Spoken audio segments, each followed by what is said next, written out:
Morning students, हम class 10th में पढ़ रहे थे सेनापति। हमने ऋतु वर्णन देखा, हमने बसंत ऋतु के बारे में पढ़ा, फिर हमने जो है उसके बाद गर्मी ऋतु ग्रीष्म ऋतु के बारे में पढ़ा, फिर हमने वर्षा ऋतु के बारे में पढ़ा। अब शीत ऋतु के बारे में हम पढ़ते हैं बच्चों। शीत को प्रबल सेनापति को भी छड़ी उधर। कभी कहता शीत ऋतु में ऐसा लगता है जैसे शीत अपनी सेना को लेकर युद्ध के लिए चढ़ पड़ा है। क्रोधित होकर उसका दल युद्ध के लिए चढ़ पड़ा है, उसने युद्ध के लिए चढ़ाई कर दी है। निवल अनल, अनल यानी आग, शीत के कारण सर्दी के कारण आग भी कमज़ोर पड़ गई है। गयो सूर्य सियाराई के, ऐसा लगता है कि सूर्य कहीं छुप गया है। सूर्य सर्दी के कारण कहीं छिप गया है, अर्थात बच्चों सूर्य भी ठंडा पड़ गया है सर्दी के कारण। हिम के समीर तई बरसे विषम तीर।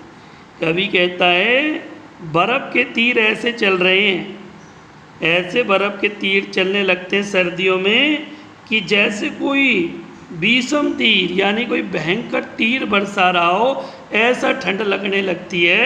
ऐसे ऐसे हवा के झोंके आते हैं कि मानो कोई तीर बरसा रहा हो।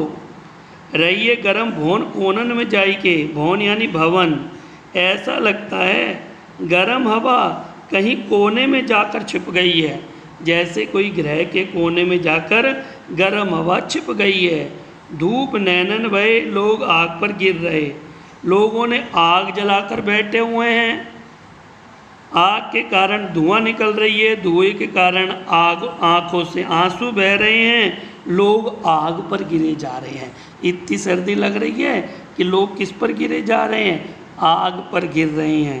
हिमसु लगाए रहे नेक से लगाई के, और अपने हाथों को गर्म करके, बच्चों हाथों को गर्म करके लोग अपनी छाती से लगा लेते हैं। अपन करते नहीं, हाथों को आग से करके मसलते हैं, फिर अपनी छाती पर लगा लेते हैं।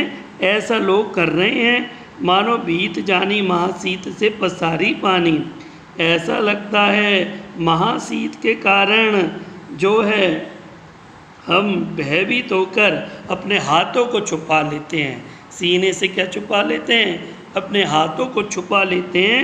छतिया की छासकियों छिपा के यानी अपनी छाती पर दोनों हाथों को छुपा लेते हैं।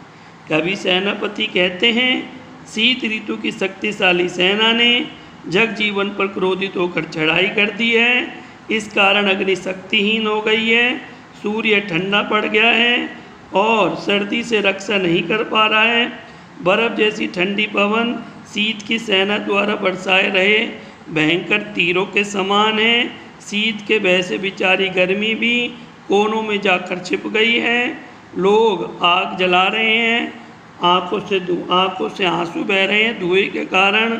लोग अपने हाथों को सिलगा रहे हैं, हाथों को ताप रहे हैं और हाथों को ताप कर मलते हुए अपनी छाती पे लगा लेते हैं। ऐसा लगता है भय के कारण वो अपने दोनों हाथों को छाती पर लपेटकर सर्दी से बचने का प्रयास कर रहे हैं। तो ऐसी उपमा सेनापति ने प्रस्तुत की है।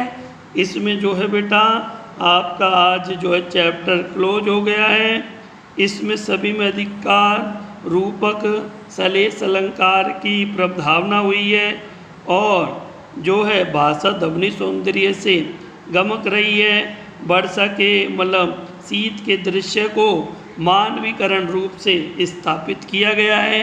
तो बच्चों इस चैप्टर को सही ढंग से पढ़ना, याद करना। धन्यवाद।